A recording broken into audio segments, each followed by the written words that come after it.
Bienvenido de nuevo al podcast Social Investor, este laboratorio de la aldea ESG. Soy Cristina Triana y me escucha gracias a la realización de J de los Cobos. Normalmente solemos mirar a la ESG desde la perspectiva del inversor, pero claro, algunas veces también es bueno darle la vuelta y esta vez vamos a mirarlo desde la perspectiva de las empresas. Y para hablar de esa perspectiva de las empresas, que para ellas está siendo todo un reto, está con nosotros Juan Rivera, Senior Managing Director de FT Consulting. ¿Qué tal, Juan? ¿Cómo estás? Muy bien, Cristina. Buenos días y gracias. Gracias a ti por venir. Hace nada habéis publicado vuestro barómetro de resiliencia, esta palabra que es muy utilizada en 2022. Y una de las cosas en la que ahondáis ahí analizáis es la perspectiva ESG o cómo están interpretando las empresas del G20, también las españolas, también tenéis esa parte en el informe, la ESG, y realmente hay miedo entre los CEOs a la ESG. ¿Cómo lo veis? Voy a dar dos pasos para atrás. Hablas de resiliencia. La resiliencia que existe en la Real Academia de la Lengua en el diccionario se define como la capacidad que tienen las empresas para afrontar eventos únicos, singulares, cambios, disrupciones, etcétera. Es decir, cómo están de preparadas, ¿no? Nosotros hemos preguntado a CEOs y a compañías del G20 y a compañías españolas también cuáles eran esos eventos inesperados, entre comillas, porque yo creo que tras 2 años de pandemia, una guerra y filomenas y varias cosas, todo es bastante inesperado, ¿no? Y una de las cosas que decían es, oye, el tema del escrutinio medioambiental, social y de gobierno corporativo, agrupado en esas siglas de ASG en español, ESG en inglés, nos preocupa y mucho. Tanto es así que un 87% de los entrevistados en España en los últimos años habían aumentado notablemente el presupuesto dedicado a cuestiones relacionadas con el ESG.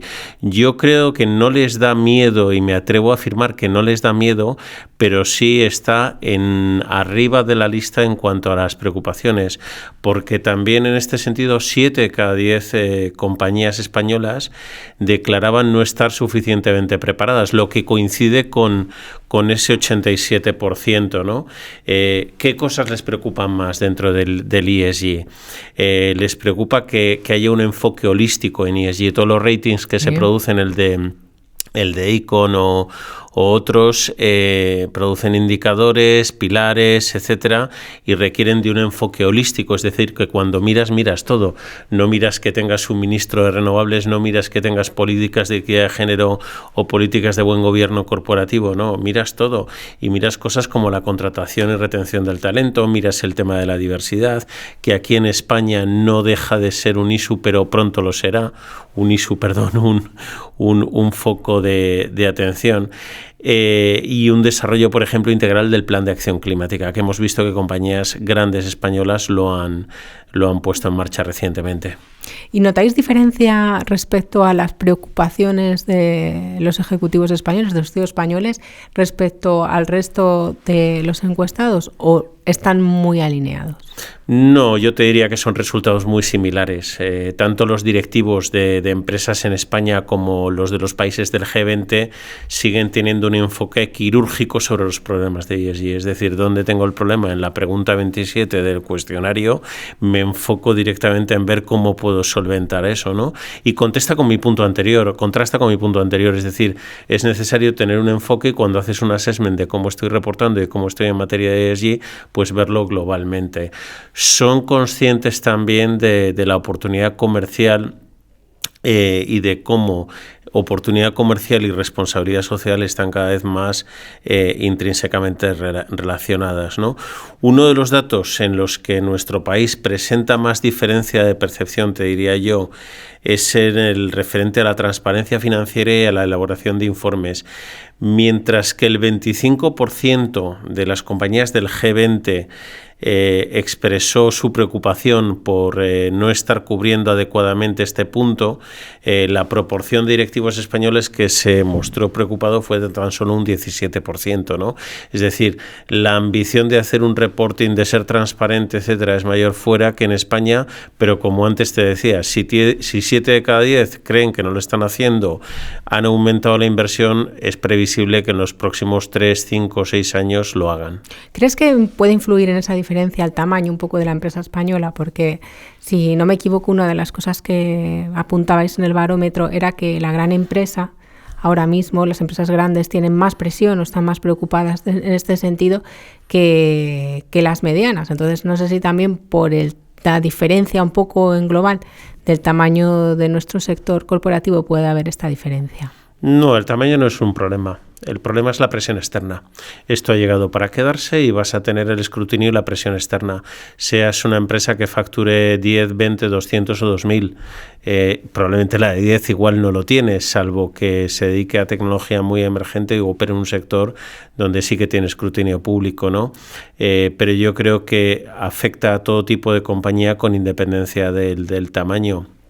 Hace tiempo veíamos una transacción que se cerró a finales del año pasado de una empresa que tenía tecnología para identificar bancos de pesca, algo que dices, bueno, pues no tiene mayor importancia, pero claro, tú produces una tecnología que trastoca de alguna manera el consumo de recursos naturales y lo que haces tiene un impacto de alguna manera. Si eres un inversor e inviertes en esa compañía, que ha sido recientemente adquirida por un fondo, pues te preocupará saber cómo está preparada esa compañía con independencia del tamaño que tiene. O sea, que realmente es una cuestión de cascada. Quizás las grandes, porque están cotizadas en el mercado, tienen más preocupación ahora, pero a medio plazo va a afectar también a las medianas, a las más pequeñas. Totalmente. Date cuenta de una cosa también. El escrutinio es la herramienta que están utilizando, yo no diría los activistas, la herramienta que están utilizando los stakeholders para pedir rendición de cuentas a las empresas. Se lo trasladan a los gobiernos y los gobiernos crean regulación ex proceso. Ahora estamos viendo una vuelta a la... Yo no lo llamaría sobreregulación, porque es muy polémico el asunto, pero con todo el tema de cadenas de suministro globales, independencia, etcétera, estamos volviendo a un régimen mucho más férreo de control de la actividad empresarial y el ESG, digamos, es el precedente de cómo tienes que observar a tus stakeholders y sus movimientos. Apuntabas al principio que habíais notado un incremento de la inversión o del gasto, que es lo que te quería preguntar. ¿Cómo ven los empresarios la ESG? ¿Es un gasto todavía o realmente piensan que es una inversión o solamente que es para los tics regulatorios? Ya no, yo creo que es una inversión. ¿Vale? Yo creo que los empresarios cada vez se están dando cuenta y los directivos y los ejecutivos sobre todo se están dando cuenta que es una inversión y que al final es mitigar riesgos. O sea, tú tienes que mitigar riesgos como FTI. Nosotros decimos que nos dedicamos a mitigar riesgos, resolver disputas y afrontar eventos únicos, ¿no? Entonces dices, ayudar a las empresas a afrontar estos eventos. Entonces dices, oye, la inversión en ESG es una necesidad empresarial, un business need que dicen los americanos, es un must, es un deber, tengo que estar sí o sí y no puedo obviarlo. No es aquello de vamos a hacer una campaña de greenwashing, no, para nada. Pero ven entonces esa oportunidad de negocio, porque uno de los temas que se habla es si avanzas en temas de sostenibilidad, lo tienes trabajado, probablemente puedas tener ya oportunidades mejores de negocio porque es una cadena que es exigente. Cuantos más altos sean tus estándares, probablemente más facilidad tendrás para obtener contratos. ¿Se está viendo ya esa oportunidad de negocio? Sí, yo lo que te diría es que estamos asistiendo a una transición. Antes la respuesta era más reactiva, es decir, tenías que cumplir con los ratings, tenías que salir bien en la foto y en los indicadores. Ahora ya con este enfoque holístico de ESG, tú tienes que buscar oportunidades y tienes que buscar también dónde puedes tener mayor impacto, ¿vale? Y tienes que crearte un posicionamiento en ESG, que las grandes compañías ya lo están haciendo, los grandes nombres a nivel global.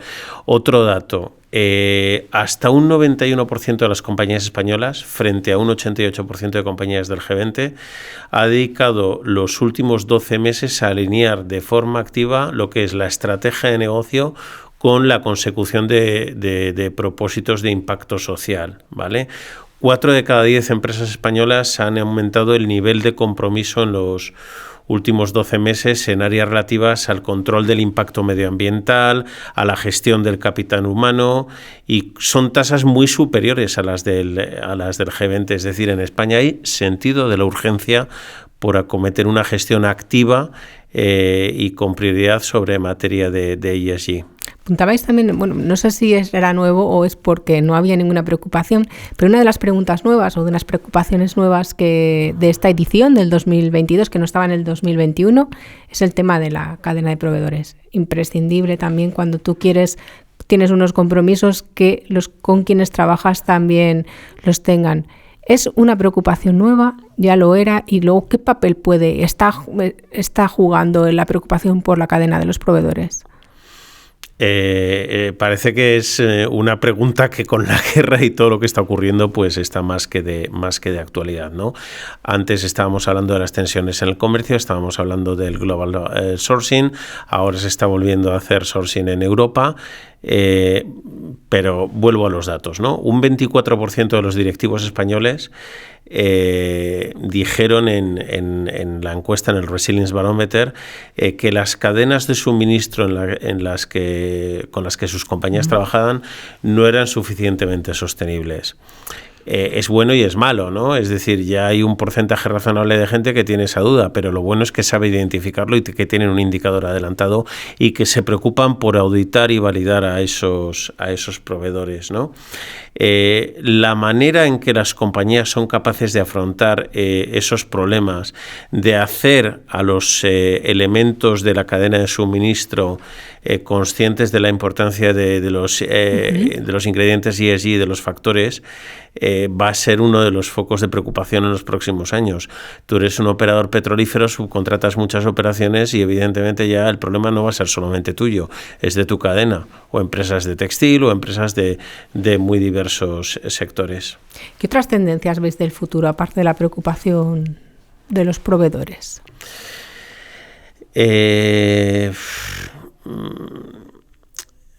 Vamos a ir a temas que tengan que ver con la acción climática y que, por ejemplo, digas, oye, para mí, siendo una empresa que se dedica a un sector amplio de producción de generación energética, es importante la política climática, pero yo soy un suministrador de esa empresa, tengo que tener igualmente esa misma preocupación, por muy grande y por muy lejano que vea el tema. Al final, antes hablabas de la cascada y hablabas de la capilaridad, pues nos está llegando igualmente. El otro día hablaba con un miembro del Congreso y decía, oye, el calentamiento global, pero también necesitas una respuesta económica.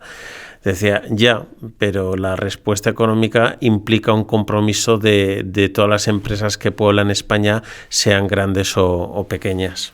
¿Ves también, lo has apuntado un poco al principio, esa disgregación en tres? Es decir, que podamos ver una evolución también de la ESG hacia que cada empresa fuerce un poco o sea... El concepto un poco que se habla de materialidad, ¿no? De realmente, si tu negocio está más enfocado a la E, pues tenga, por ejemplo, que pesar más que la S o la G, o si, por ejemplo, tu negocio tiene más peso social por el tipo de relaciones que tienes o por el cuidado al cliente, sea una cosa más específica. Y bueno, la gobernanza yo creo que sí que es un pilar para todas, sobre todo todas las que están cotizadas, que es un tema fundamental y cada vez de mayor preocupación de todos los fondos. Los tres pilares son importantes y no te olvides también, y yo aquí voy a ser políticamente incorrecto, o sea, lo que tienen que hacer las compañías es ganar dinero, generar beneficios y generar empleo, ¿vale? No voy a decir que todo vale por hacer eso y que evidentemente lo tienes que hacer de una forma correcta, ¿vale? Compliant con el ESG. Pero los tres pilares son importantes. Tú tienes que tener una muy buena política de gobierno corporativo y ser compliant en todos los campos de lo que es governance, en materia social y en materia de medio ambiente. Y saber alinear y saber comunicar y expresar todo lo que estás haciendo y también tener compromisos tangibles. Antes hablaba del greenwashing, me parece muy bien y loable que empresas digan, pues voy a ser carbon neutral en el 2050 o en el 2030 o en el 2025, ¿no? Me parece que cada año nos adelantamos más, ¿no? Hombre, está muy bien, pero ¿cómo estás en equidad de género? ¿Cómo estás en Equal Pay? ¿Cómo estás en brecha de pago? ¿Cómo estás en gobierno corporativo y en atención a todos tus accionistas, ¿no? Y al final todo puntúa. Cuando yo estaba mirando los rankings que producen el barómetro de ESG de Econ de Refinitiv, el que produce Reuters, ves que, por ejemplo, miras el IBEX 35 en España, hay compañías donde tienen un scoring muy alto del 90-95 en materia medioambiental, lo tienen también muy alto en social, y luego en materia de gobierno corporativo hay alguno que está en el 70, en el 60, y dices, hombre, me tengo que preocupar, porque igual en la media estoy bien, pero podría estar mucho mejor. Todo, y que dicho esto, las compañías españolas, el scoring que tienen es muy bueno.